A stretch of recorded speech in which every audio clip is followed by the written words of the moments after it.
kayong generation gap. Parang Mas wala. matanda ako sa kanya.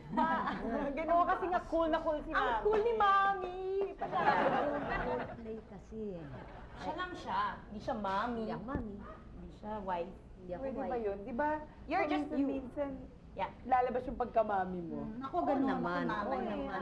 Siyempre, pag magulo ang kwarto, lalabas talaga yun. I never use the role to Ay, ako ang mami.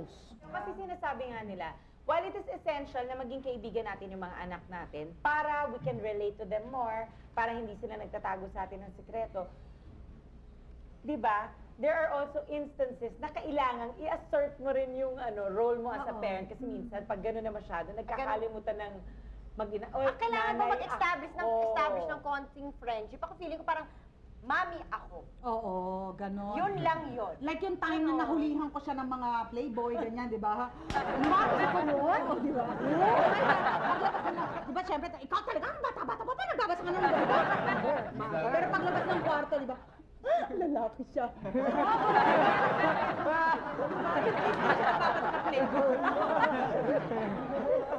Okay, anong ugali ni mami mo na definitely sana ayaw mong gawin sa mga anak mo?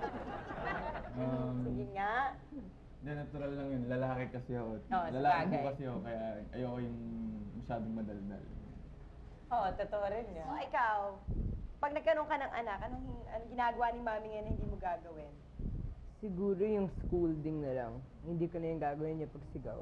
Yung Scolding? tsaka yung nagging. Pero ang gagawin ko pa rin, Akala mo lang yun. yung silent treatment.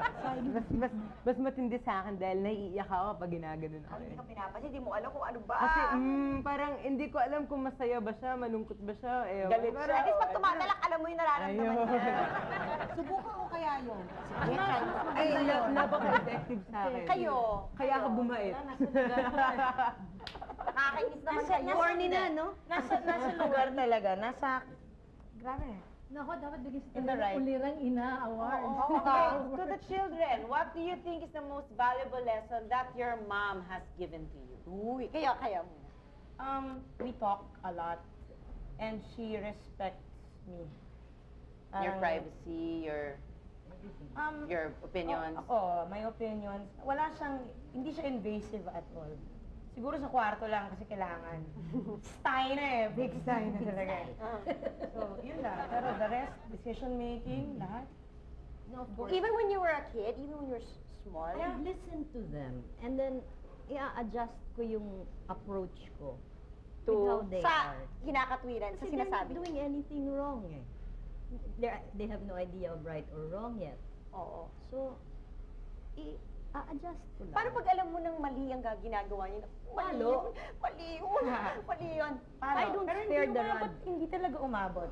Pa, ikaw. Hindi, yung natutunan ko kay mami, parang maging responsable.